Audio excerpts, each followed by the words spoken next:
எனக்கு பிரியமான தேவ ஜனமே, கர்த்தருக்கு பிரியமானவர்களே, உங்கள் ஒவ்வொருவரையும் இயேசுவின் நாமத்தினாலே வாழ்த்துகிறேன், வரவேற்கிறேன். இன்றைக்கு கிறிஸ்துவ வரலாற்றிலே நடைபெற்ற ஒரு ஃபேசினேட்டிங் ஸ்டோரி. நம்ம கேட்கும் அந்த ஸ்டோரியை கேட்கும் பொழுது, அதை படிக்கும் பொழுதே நம்முடைய இருதயம் கலங்கும். அப்படிப்பட்ட ஒரு காரியத்தை, கிறிஸ்டியன் ஹிஸ்டரியிலே நடைபெற்ற ஒரு காரியத்தை இன்றைக்கு நான் படித்த பொழுது அதை உங்களோடு கூட ஷேர் பண்ண வேண்டும் என்று சொல்லி மனதிலே ஏவப்பட்டபடினாலே இன்றைக்கு அதை குறித்து உங்களோடு கூட பேசலாம் என்று சொல்லி ஆசைக்கிறேன். 3வது நூற்றாண்டிலே, அதாவது 225வது ஆண்டு 225 AD, அந்த ஆண்டிலே ஒருத்தர் பிறந்தார். அவர் பேர் லாரன்ஸ். பேர் என்ன? Lawrence. Later he has become a saint. அவர் செயிண்டாக, பரிசுத்தராக மாறிவிட்டார். அவர் பாருங்க, 32வது வயதிலேயே அவர் ஒரு சர்ச் பிரீஸ்டா, ஒரு டீக்கனா அபிஷேகம் செய்யப்பட்டார். அபிஷேகம் செய்தவருடைய பெயர் சிக்ஸ்டர், SIXTUR, சிக்ஸ்டர் என்கிற ஒரு பிஷப் அவருக்கு ஆர்டினேஷன் செய்து வைத்தார். அப்போ 32 வயதுக்குள்ளாக அவர் என்னாச்சு, ஆர்ச் டீக்கனா மாறிட்டார். இப்போ ஆர்ச் பிஷப்னு சொல்கிறாங்க இல்லையா, அது போல் ஆர்ச் டீக்கனா மாறிட்டார். அவருக்கு அடிஷ்னல் ரெஸ்பான்சிபிலிட்டி கொடுத்தாங்க. என்ன ரெஸ்பான்சிபிலிட்டி? அந்த சர்ச்சில் இருக்கிற எல்லா விதமான பணம், ட்ரெஷர், என்னென்னலாம் இருக்குதோ, ட்ரெஷர் பொக்கிஷம் இருக்கிறதோ, அதை பாதுகாக்கிற பொறுப்பை அவருக்கு கொடுத்தார்கள். அது மாத்திரமல்ல, ஏழைகளுக்கு பணத்தை பிரித்து கொடுப்பதற்கும் அவருக்கு அத்தாரிட்டி கொடுத்திருந்தாங்க. ஆர்ம்ஸ் கொடுக்கிறது, அதாவது ஏழைகளுக்கு தானம் கொடுப்பதை குறித்து அவருக்கு அந்த ரெஸ்பான்சிபிலிட்டி கொடுத்திருந்தார்கள். இப்போது இந்த பீரியடில் 257வது ஆண்டில் அவர் ஆர்ச் டீக்கனாக மாறினார். 58வது ஆண்டில் அங்கே வெலரியன் அப்படின்னு சொல்லிட்டு ஒரு எம்பரர் இருந்தார். வெலரியன் அப்படின்னு ஒரு எம்பரர், அந்த ரோம எம்பரர். அந்த ரோம எம்பரர் என்ன பண்ணாருன்னா, அவருக்கு அந்த ட்ரெஷர் எல்லாமே, சர்ச்சில் இருக்கிற எல்லா விதமான ட்ரெஷர் எல்லாம் தன்னுடைய கைக்கு வர வேண்டும் என்று சொல்லி அவர் என்ன பண்ணார், எல்லா பிஷப்பு, எல்லா archbishop, church leaders, deacon, archdeacon எல்லாவற்றையும் கொலை செய்வதற்கு ஒரு உத்தரவை பிறப்பித்தார். எல்லாவற்றையும் கொலை செய்து விட வேண்டும் என்று சொல்லி. என்ன தப்பு அவன் மேலே? ஒரு தப்பும் இல்லை. ட்ரெஷர் எனக்கு வேணும், அவ்வளோதான். எல்லாம் கிறிஸ்துவில் மாற்றிக்கொண்டு இருக்கிறாங்க. இந்த ட்ரெஷர் எல்லாம் சர்ச்சில் நிறையா இருக்குது, அது எனக்கு வேண்டும், கவர்மெண்ட்டுக்கு சேர்த்துக்கொள்ள வேண்டும் என்று சொல்லி அந்த வெலாரியன் என்கிற அந்த எம்பரர் என்ன பண்ணார், ஒரு ஆர்டர் கொடுத்தார். இந்த ஆர்டர் கொடுத்தபடினாலே அநேகரை, முதலாவது அந்த சிக்ஸ்டர்ஸ் என்கிற அந்த பிஷப்பை, அதாவது நம்ம லாரன்ஸுக்கு அபிஷேகம் கொடுத்தவரை முதலாவது கொன்று போட்டார்கள். அதுபோல் அநேக பிஷப்புகளை அநேகரை கொன்றார்கள். நாம் இவரை மற்றும் இன்னைக்கு பார்க்கலாம். அநேக விதமாக கொல்லப்பட்டார்கள். இவருடைய காரியம் என்பதை குறித்து ஒரு முக்கியமான ஒரு காரியம் இருக்கிறபடினாலே அதை குறித்து நாம் பார்க்கிறோம். என்னன்னா, இவரை ஜெயிலில் போட்டாங்க. ஜெயிலில் போட்டால் அங்கே இருந்துட்டு அவர் என்ன பண்ணார்னா, ஜெயிலில் இருக்கிறவங்களுக்கு அவர் பேப்டிசம் கொடுத்தார். ஜெயிலில் இருக்க அநேகருக்கு பேப்டிசம் கொடுத்தாரு. பேப்டிசம் கொடுத்த மாத்திரம் இல்லை, அங்கே இருக்கிறவங்களுக்கு அநேகருக்கு காஸ்பல்ஸ் சொல்லி கொண்டு வந்தார், சுவிசேஷத்தை சொல்லி கொண்டு வந்தார்.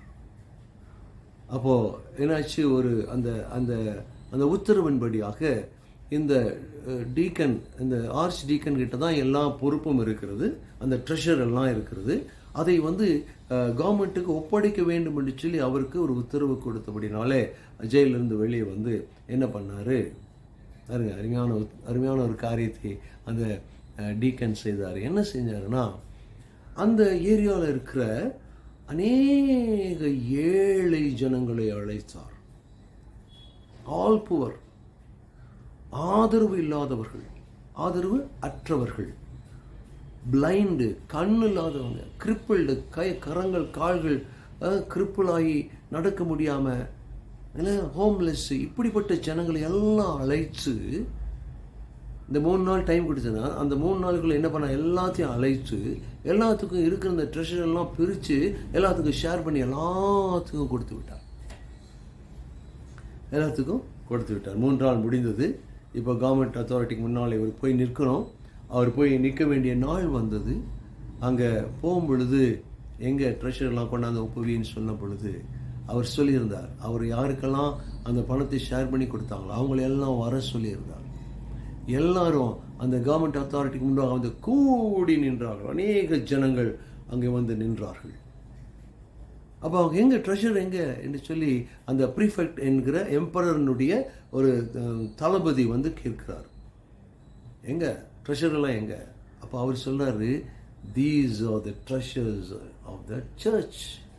நம்முடைய ஆலயத்தினுடைய ட்ரெஷர் பொக்கிஷம் இவர்கள் தான் என்று சொல்லுகிறார். இன்னொரு தைரியம் பாருங்க, இன்றைக்கு அப்படிப்பட்ட காரியம் நடக்கக்கூடுமா?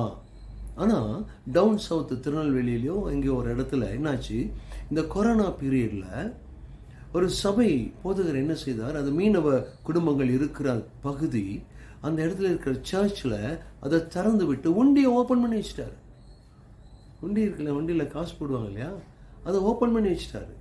ஓப்பன் பண்ணிட்டு யாருக்கெல்லாம் என்னென்னா வேணுமோ அவங்க வந்து எடுத்துக்கொள்ளலாம் என்று சொன்னார். அநேகருக்கு வேலை இல்லை, பசி, சாப்பாட்டுக்கு இல்லை, என்ன செய்வார்கள்? அதுபடினாலே அந்த பாஸ்டுக்குள்ள அந்த தெய்வீக அந்த குணம் இருந்தபடினாலே அதை திறந்து வைத்து நீங்கள்லாம் வாங்க, நீங்கள்லாம் வந்து இந்த ட்ரெஷர் எவ்வளோ வேணுமோ நீங்கள் எடுத்துக்கொள்ளுங்க என்று சொன்னார். அவருக்கு மேலிடத்திலிருந்து கண்டனம் வந்ததாக பேப்பரில் நான் படித்தேன். இன்றைக்கும் அது செய்கிறார்கள். பாருங்கள், இந்த லாரன்ஸு என்ன பண்ணார், எல்லாத்தையும் வர வச்சு இவங்க தான் ட்ரெஷர் என்று ட்ரெஷர்லாம் அவங்க தான் கொடுத்தேன்ற மாதிரி சொல்லலை. ஆனால் இவங்க தான் சர்ச் ட்ரெஷரர் என்று சொல்லுகிறார்.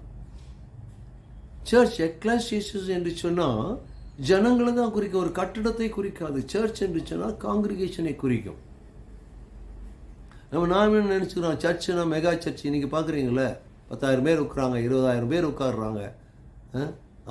பெங்களூர்லேயே என்னோட சபை தான் பெருசு, பெங்களூர்லேயே என்று சொல்லுகிற அநேகர் உண்டு. நான் அதை குறித்து தவறாக நான் சொல்லவில்லை, ஆனால் இப்படி தான் இருக்குது. ஆனால் அந்த லாரன்ஸ் செய்த காரியத்தை பாருங்கள்.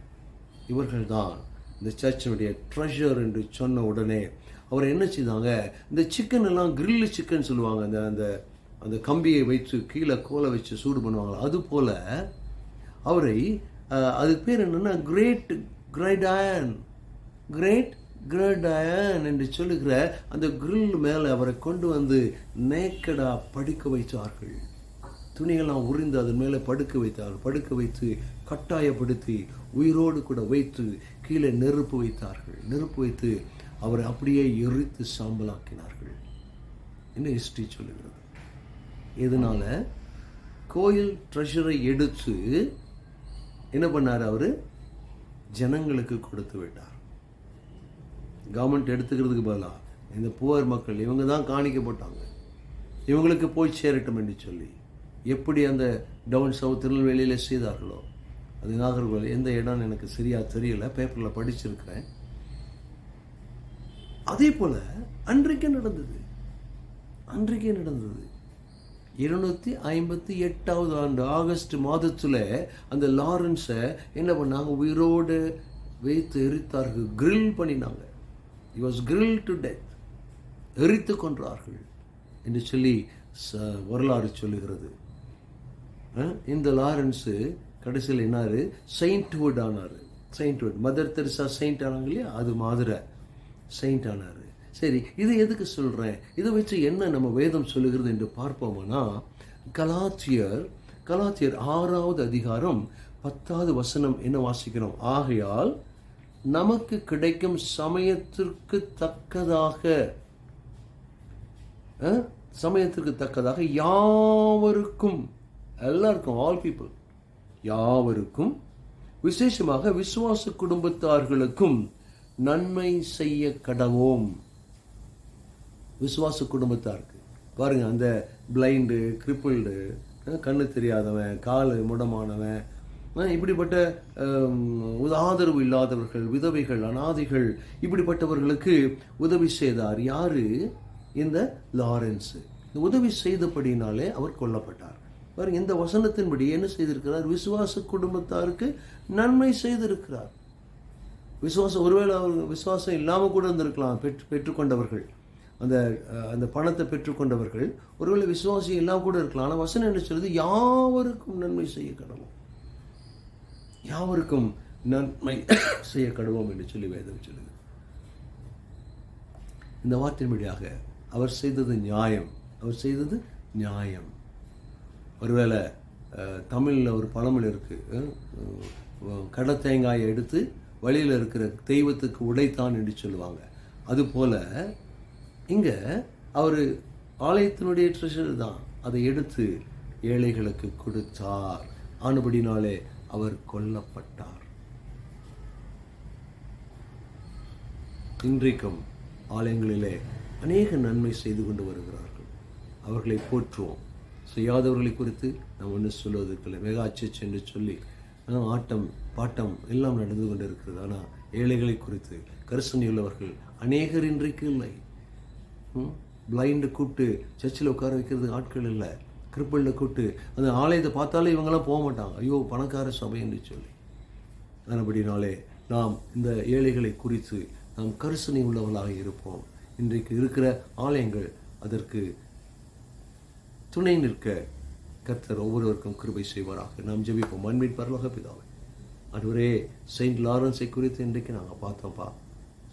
அதுவரே கிறிஸ்துவ வரலாறில் என்னென்ன காரியங்கள் நடந்திருக்கிறது. அதுவரே இன்றைக்கும் அநேகருக்கு நன்மை செய்து கொண்டு வராங்க.